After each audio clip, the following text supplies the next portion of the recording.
rescheduled and rescheduled, and so we're happy you're here today. Really, we're very, very honored and flattered, and we mean that sincerely, to have Joan Marter here. Joan Marter is, president of the Dorothy Dehner Foundation. She knew her intimately, and in addition to that, Joan is a professor emerita at Rutgers University, specialized in modern and contemporary art. She's also the author of a 5-volume publication on women in American art, and also in the catalog, which is extremely important. It's become more than a catalog, actually, Women of Abstract Expressionism. And she is the editor-in-chief of the Women's Art Journal, yay. So on that note, in this woman-run gallery, Joan, it's over to you. Thank you, thank you. Well, I'm going to say a few things sitting down here, and then I'm going to walk around. I'm going to be talking about Dorothy Dehner. I can pass this around. This is a picture of her. She lived for 94 years. And she worked just about right up to the end, because she, at the end of her life, was doing fabricated work and was repairing the fabrications in a very interesting way. If you went downstairs at the front entrance, you'll see balancing. And when she was working on fabricated pieces, she liked for them to make a styrofoam model of the piece so she could see it before it was actually fabricated in steel. But she began as as a draftsman, as someone who was a painter. However, from the very beginning of her career, she wanted to be a sculptor. And why wasn't she a sculptor from the beginning of her artistic career? Well, one of the reasons is that she went to the Art Students League, and she had already been to Paris. She saw the latest art, she saw the constructivists, she saw people working in abstraction, she saw the Russians, she saw the artists from the Style group, and also of course, the French artists as well. And when she got back to New York, she saw instead that people were doing direct carving. And direct carving means they were creating works that were incredibly old-fashioned in her eyes. They were figurative works, and she was interested in abstraction.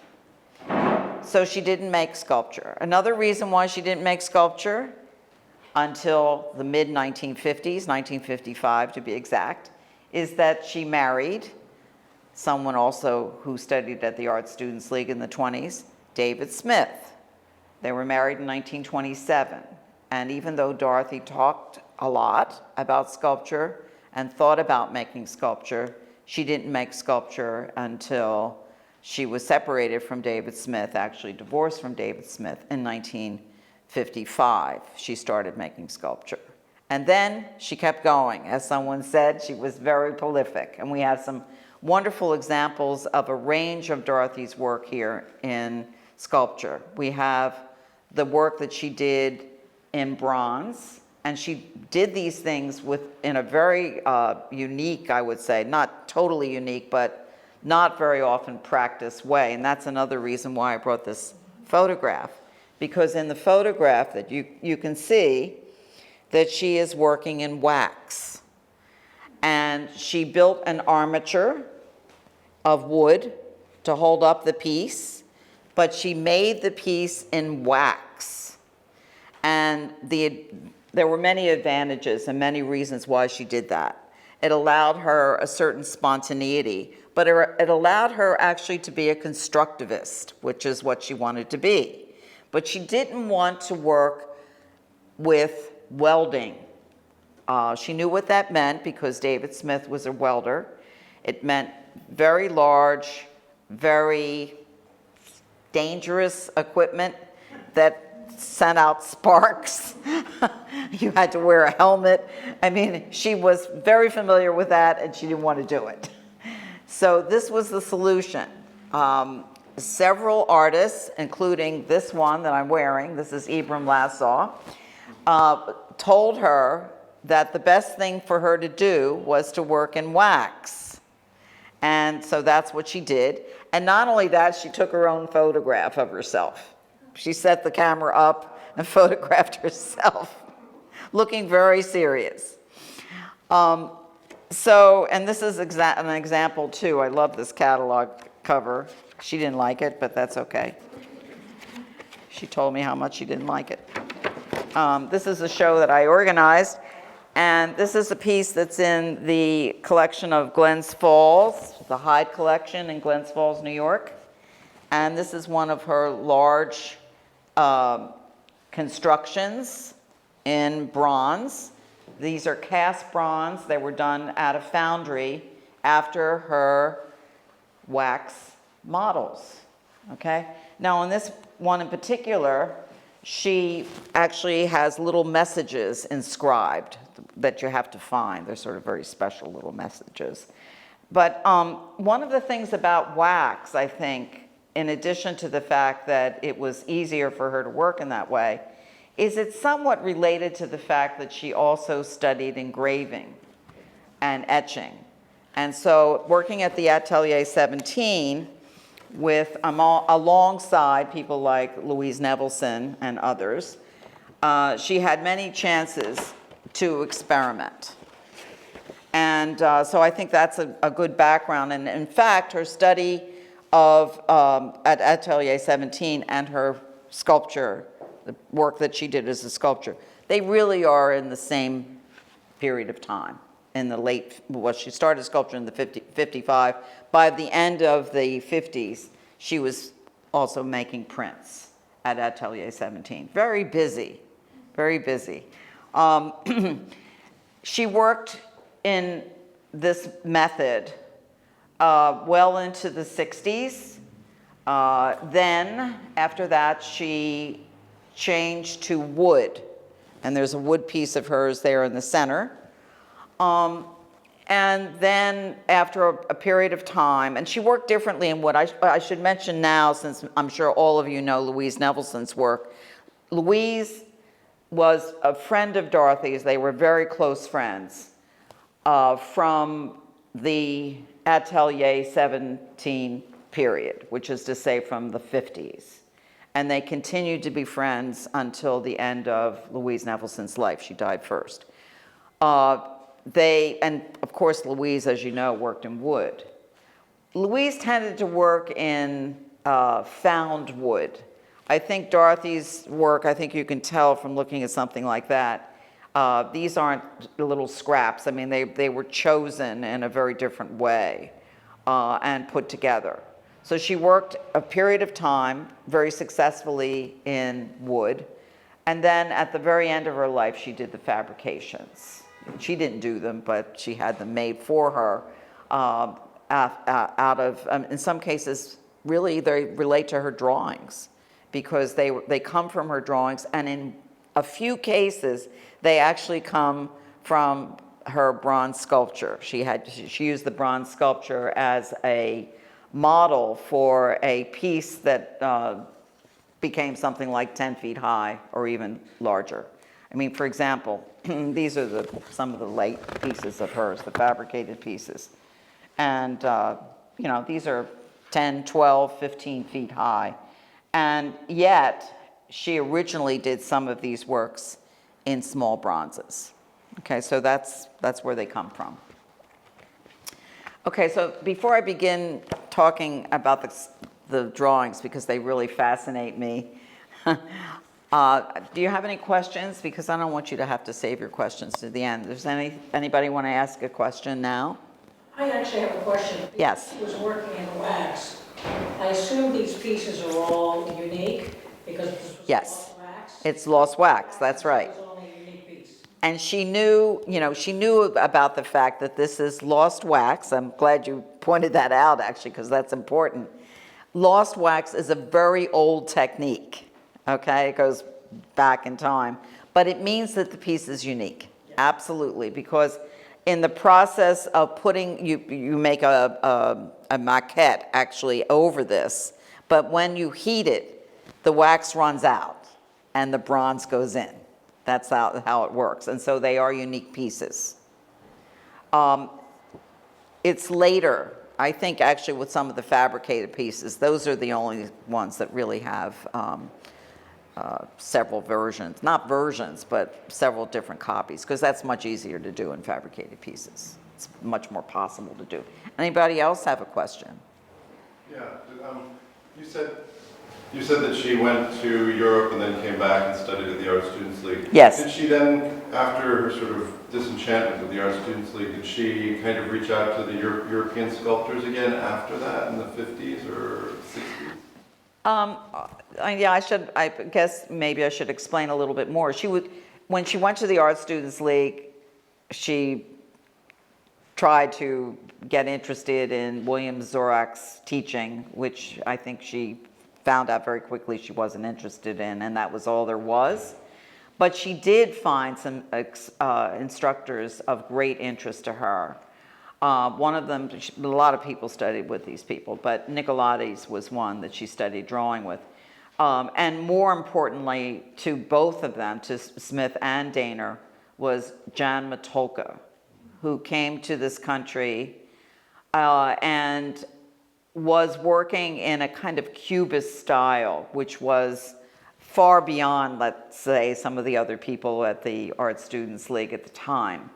And he was introducing things like putting sand on the paintings and doing creating certain textured effects. And so they were very interested in his work and his teaching. Okay, she did not study with Hans Hofmann, which is, so many of the other artists associated with abstract expressionists did. But the other thing is that she knew many artists then in the 1930s, once they finished their study, I guess, and once they had moved on and actually moved to Bolton Landing, New York, they came back into the city, and then they had many friends. John Graham, who had also been a student at the Art Students League, but also other people, Martha Rothko, other artists that we now associate very definitely with abstract expressionism. Okay? So any other questions? I'm glad you're helping me to clarify some of what I'm saying by asking him. She didn't dislike the Art Students League, she just didn't like the way that sculpture was being taught. She didn't start making sculpture until later in her life. Yes, 55. How many do you think there are of her sculpture? Oh, wow. Okay, well, it's interesting that you're asking this because Dorothy had professional photography taken of every bronze work that she created. And the interesting thing is everything had a name. And this drives me crazy now because a lot of pieces are exhibited as untitled, but everything had a name. And if I'm lucky, I find the picture in the studio and I can put the name to the work.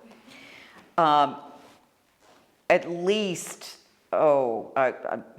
maybe in terms of bronzes, there were probably about 80, maybe even 100 bronzes. Some small and others quite large. And then there's the wood pieces. I don't have as much of a sense of how many wood pieces there were. Okay? Because there was a huge amount of her production that was in bronze. That's really, where she started and I think what she preferred. So, as she got older, she decided that she needed to change and do something else. Or maybe she just didn't want to send the things off to the foundry anymore. I don't know. It's hard to say. But she was not influenced by her husband, was it? Well, only in the sense that, there are a number of ways that she could have been, because he was making sculpture all the time during their marriage, and he would say to her, what do I call it? And she would mostly title his works. But not only that, he would call her down to the studio. This is in Bolton Landing. The studio was at the edge of the property in the front. And so he would have her come down there and he'd say, well, where should this piece go? Does it look better here or here? I don't know how often she did that, but she was very much aware of the sculpture he made. The other thing that he did was after he made some of the sculpture, he would put it out on the property. So there are pictures of all of these sculptures that are all around the property, and they've actually been photographed. So I'd say she had a lot of exposure to his work, yes. And he was following, interesting that I discovered this later, that he went to all her shows when she started to show her work. And then he told other dealers that they should go and see her show.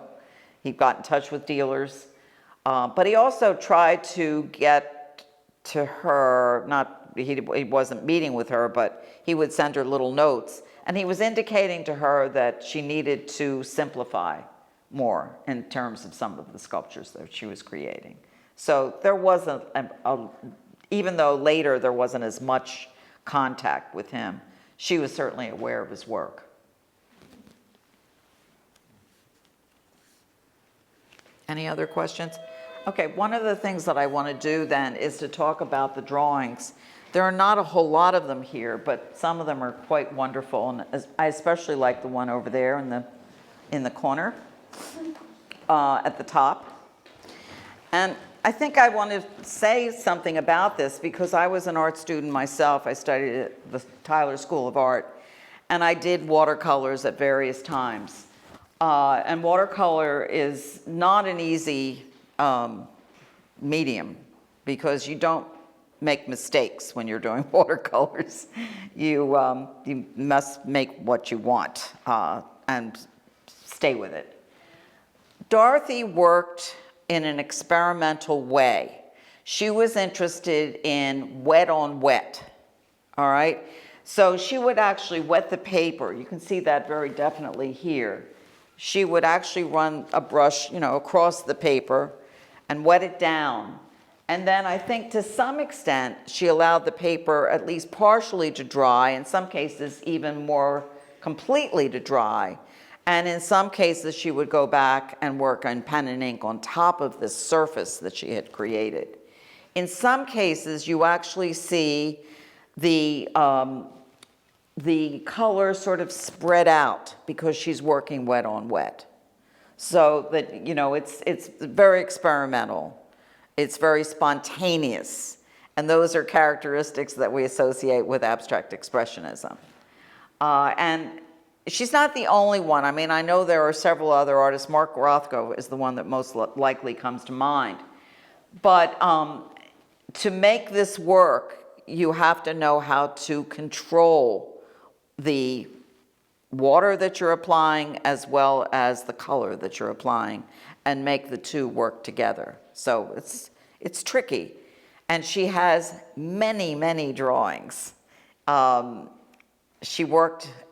This is, again, these start they start around 1950. There's one there that's dated 1949. Oh, no, it's the one behind me here, 49.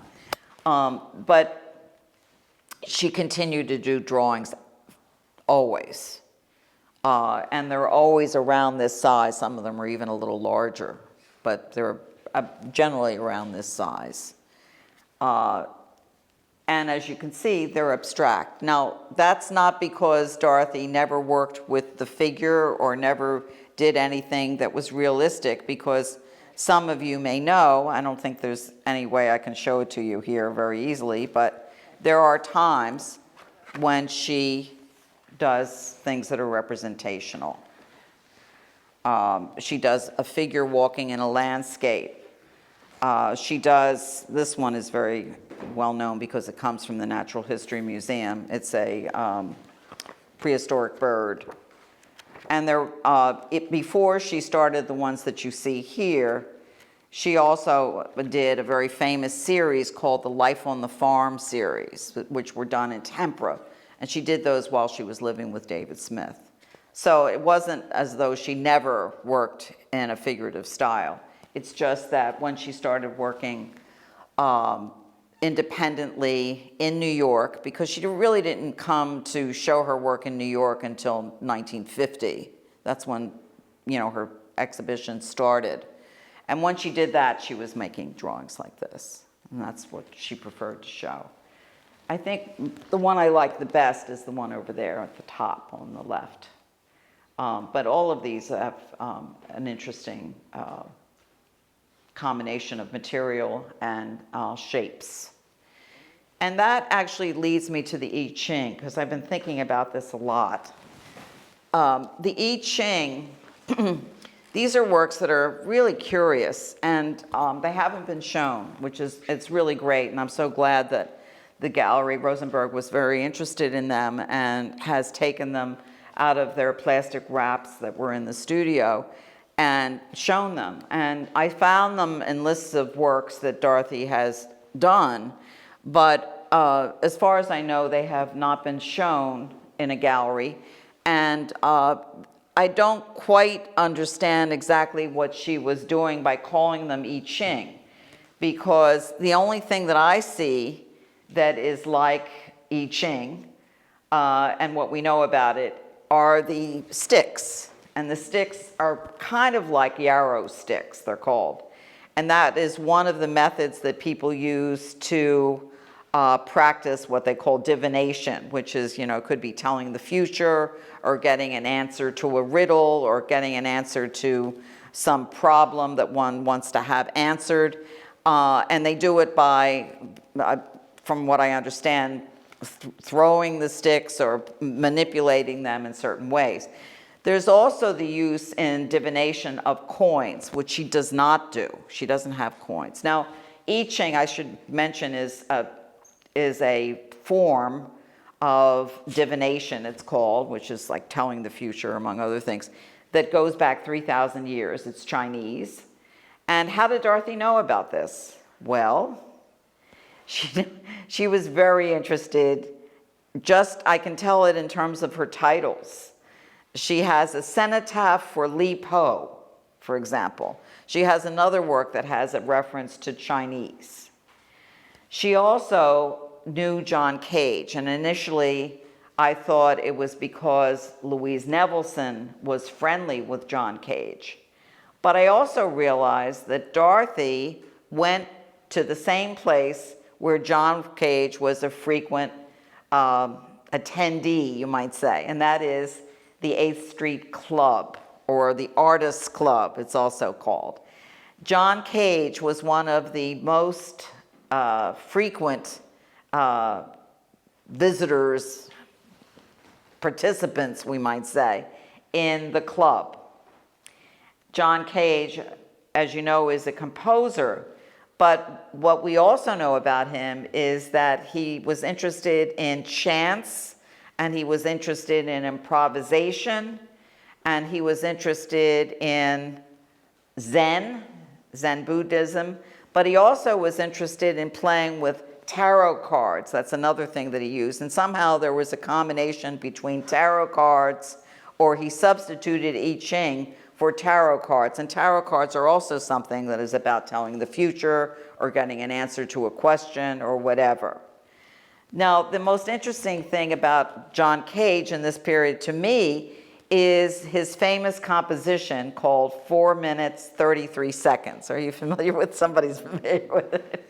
Okay, so 4 minutes, 33 seconds is kind of about chants, because it's about ambient sound. It's someone sitting at a piano, but they don't play the piano. They just open the front of the piano and then they close it again. Then they open it again and they close it again. And what people hear are what is called ambient sound. It could be from the outside, it could be from in the room, it could be a fan that's on, or whatever. And that is chance sound, or a sound that was not is not, let's say, controlled by the composer. And that's exactly what he liked. So there's this idea of chance. And I think that fascinated Dorothy. I don't know whether she ever practiced the idea of asking a question and seeking an answer. I can imagine when John Cage went to Louise Nevelson's house, and Louise Nevelson had parties at her house where she had lots of people. I can imagine them perhaps using some of the I Ching properties and interests to enjoy themselves, perhaps exchange ideas with one another. So there are various things that Dorothy had opportunities to learn. And I felt that it was much later then that she would have known John Cage. But since he was so active at the club, and I'm sure she went to the club, there's no question about that, it goes way back. It goes back into the early 50s when she first was coming to New York. And remember, when Dorothy came to New York, she had been in Bolton Landing for decades at that point, came back and forth for various reasons, but really did not live in New York. When she came back to New York, one of the first things that she did was to get a studio. She found this place at 41 Union Square on the 8th floor, and that became the studio for the rest of her life, and it's still the studio. Her work is still there in the studio. The archives for the Dehner Foundation are in the studio, and that was the studio that Dorothy had. But she didn't really have much exposure to New York for many years. She had lived in New York, obviously, when she went to the Art Students League, but then there was this long period of time when she was in Bolton Landing. So she, I'm sure, felt that the answer to finding people, meeting people, or whatever, was to go to the club. So many people did, you know, in the early 50s. It was a meeting place. It was a place for exchanging ideas. They had little sessions where people talked, and then there were discussions, and people asked questions. Once in a while, they even did some dancing there. But in any case, it was a very active place. Not so many women, but interestingly, Louise Bourgeois was there too. So there's another sculptor that she had a chance to meet in the early 50s. Because Louise Bourgeois was an active member of the club. Okay, so that's where the I Ching comes from. But the fact that this comes along later in her career, which is to say these works are in the 60s, means that, you know, she's gone through a number of things. She's started to work in wood, and perhaps there's a link between working in wood, and she suddenly realizes, yeah, you know, this kind of reminds me of aspects of I Ching. You can still buy yarrow sticks. I mean, they advertise them on Amazon. So Dorothy must have known about this, and I still haven't quite figured out. I must admit, I haven't studied these very much. I can't figure out exactly what it is that she's showing here. Maybe somebody here has an idea, but you know, I've looked through various books on I Ching, and I still don't know exactly what it is. But maybe it's maybe it's expecting too much of these. Maybe these are a chance to show what she thinks of when she thinks of I Ching, or maybe it's simply making a relationship with I Ching to interesting designs, because they remind me, among other things, of she did some collage work, and these are collages in a way. That's what they are. Okay. Any questions or comments about John Cage? Was she well received in her life? Yes, she was. I mean, I was looking through some of this not so long ago, because I realized that in the 50s, when she started making her work, she was put in the Whitney show of the Whitney Annual Show, and that's a big honor to be in the Whitney Annual, still is an honor to be in the Whitney Annual, and she was put in for her sculpture, of course. So yes, she did very well. She had a dealer. She always had a dealer, and she had Willard Gallery. Marion Willard was a very good dealer, and I can tell from the catalogues, and I have the original catalogues with Dorothy's notations in them, that when she showed her work in, let's say, 57, next to it she puts the name of the person that bought it. So she was selling quite a bit. But she was also, you know, I don't know that she had museum exhibitions. I mean, she was in the Whitney show, but that's a group show. She didn't have solo exhibitions right away. Her first one was 1965, and it was at the Jewish Museum. And that was a retrospective. That was a major retrospective. This was a retrospective. And this show that I organized went to the Corcoran Gallery in Washington, D.C., and also to Glens Falls, to the Hyde Collection. Anybody else have a question? Okay, well, yeah. Yeah, I was hoping you could speak more about the relationship between the drawings and her process for sculpture. Okay, so I think that given the fact that making sculpture requires you to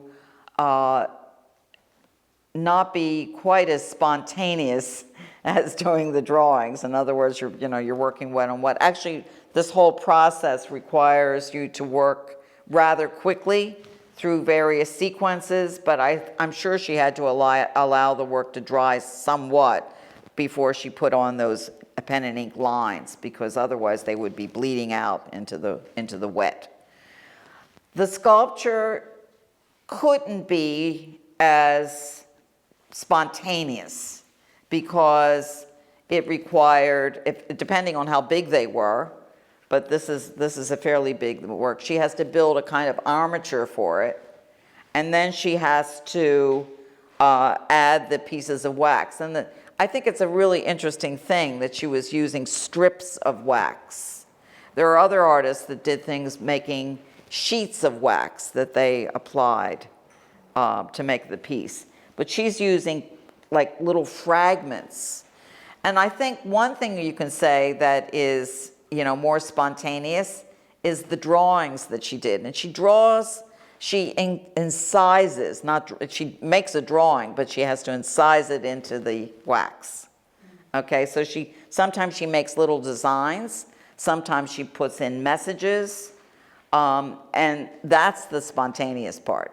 Okay, so that you can say is more limited. I mean, thinking of these artists as abstract expressionists, and Lasso always wanted to claim that he was an abstract expressionist, even though he was, welding metals and dripping metals down, combining metals. He was part of abstract expressionism. And I think in retrospect, we would put her among the abstract expressionists as well. But by its very nature, sculpture is more demanding, we might say, of some level of control, so that the artist can't just be wildly working. It's not the same as drip painting or whatever, and to create something like this. What I find so interesting in her work is that these magnificent watercolors, and they really are totally captivating. Right. And there's some more drawings of her downstairs, and there's a smaller I Ching downstairs as well that I invite you to see, is that unlike certain sculptures, and I'm thinking, for example, of Henry Moore, where the drawings are studies for the sculpture and everything relates to the sculpture, in her case, they don't. That's right. That's a very good point. She's an artist where she's working on paper, and that's what she's doing. It's not a study for a sculpture. And when she's sculpting, that's what she's doing. And even the I Ching is completely, again, another wing of what she does. She's really a multifaceted artist. Right. I find it very captivating. And I think that's an important thing. You mentioned something very important, because artists did make sketches that they then translate into sculpture. And she is not doing that. This is much more spontaneous from that standpoint, that she's putting these things together, putting pieces together.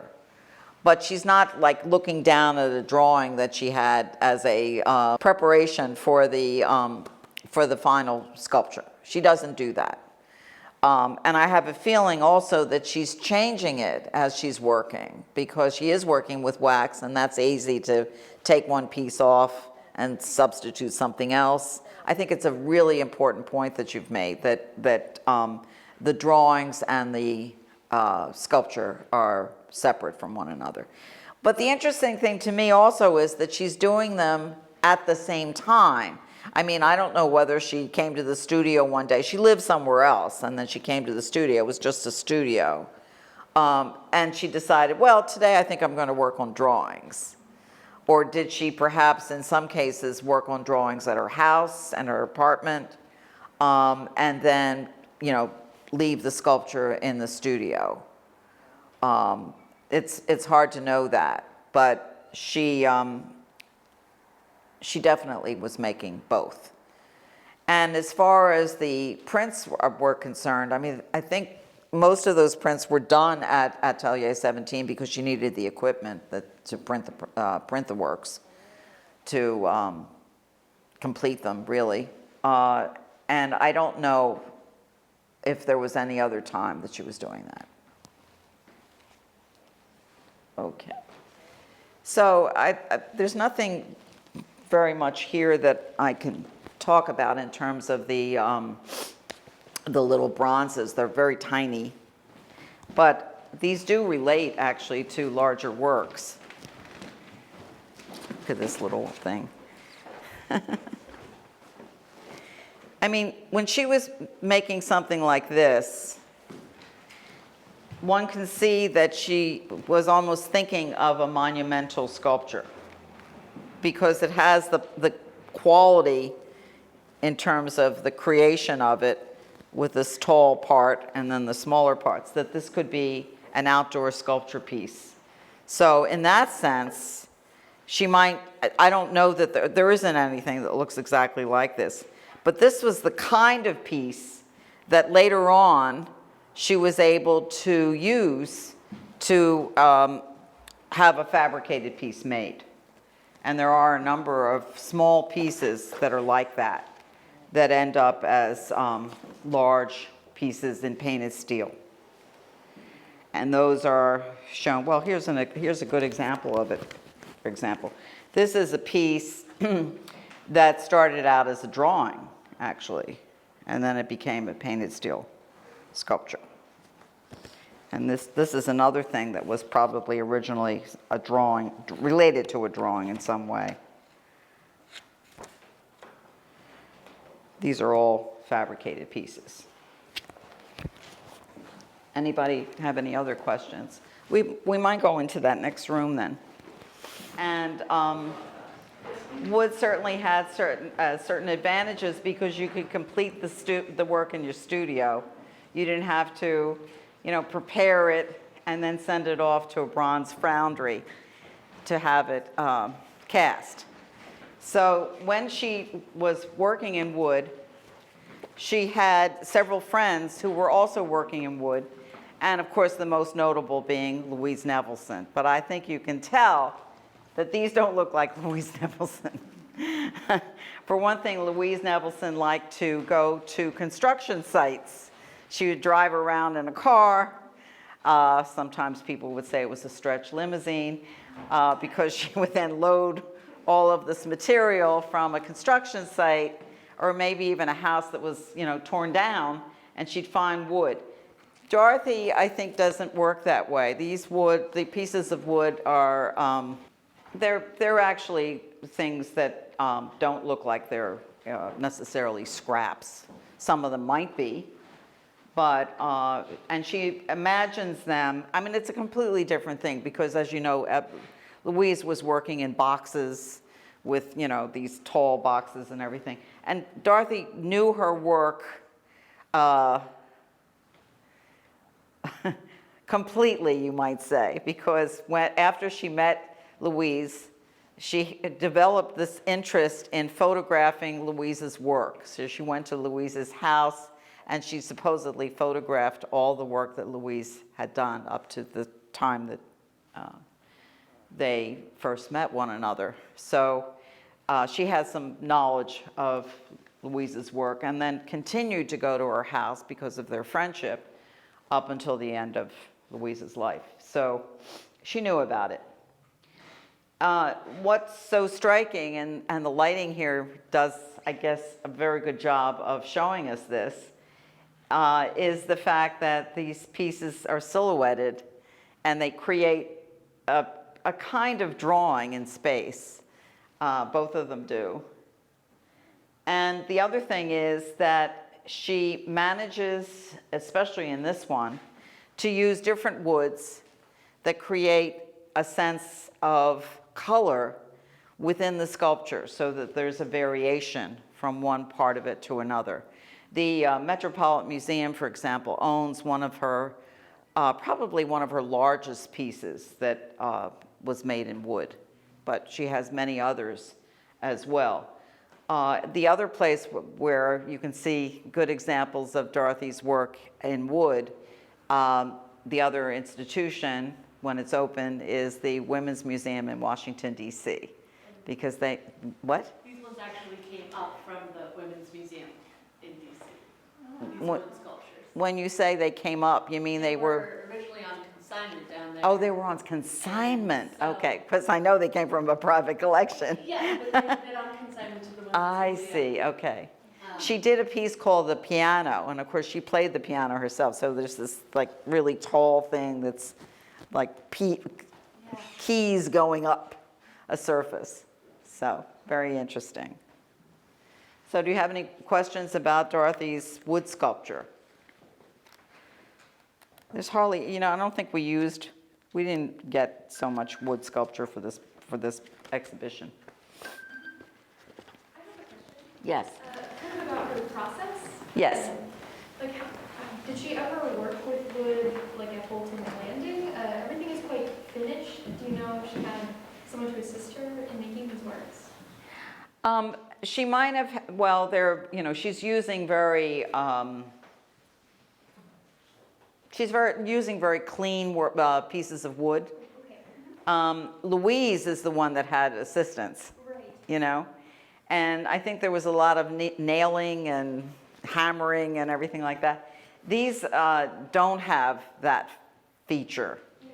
And I've never checked totally, but I don't think there are very many nails associated with these pieces. I think they're actually glued together. Yeah. Okay, so in that sense, they're more fragile. But anyway. And then downstairs, as we mentioned, there is a fabricated painted steel piece called Balancing, which I think is a very good example of her later work. I don't think it's in here. But when she was, you know, you have to imagine that she was in her 80s when she was doing these, when she was creating these fabricated pieces. So she was relying upon drawings and also, more so than not, also sculpture, small,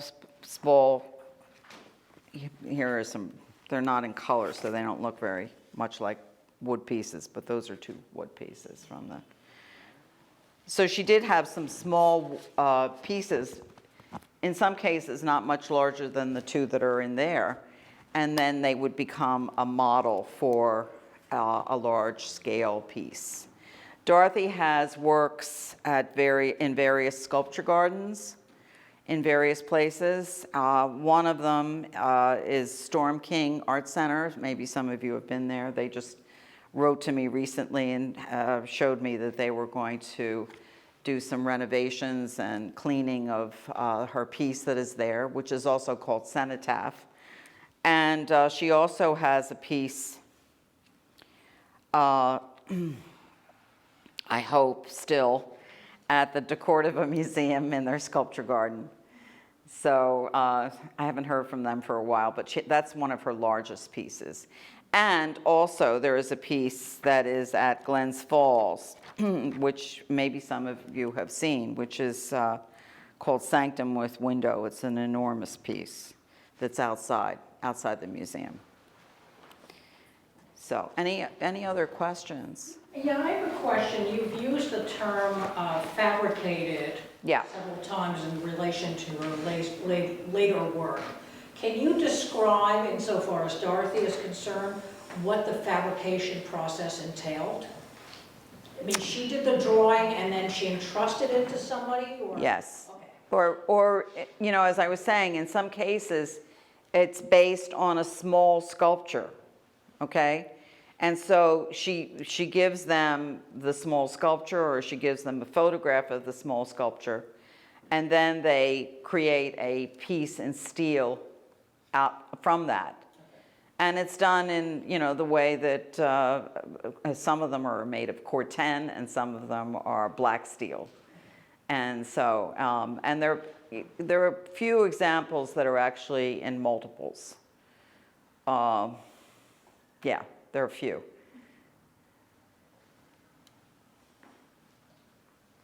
And I mentioned this idea of the, you know, she had a maquette made of some of them in styrofoam, and so that she could see the way it was going to look when it was enlarged. Okay, well, Dorothy would be very glad to be getting all of this attention. She hasn't had a retrospective in a while now, and I'm hoping that at some point there'll be another retrospective of her work. She certainly deserves it, but we are so appreciative. We feel so privileged to have listened to you and speak both from a knowledge point and a personal point and bring it all to life. So thank you, Joan. Thank you, thank you.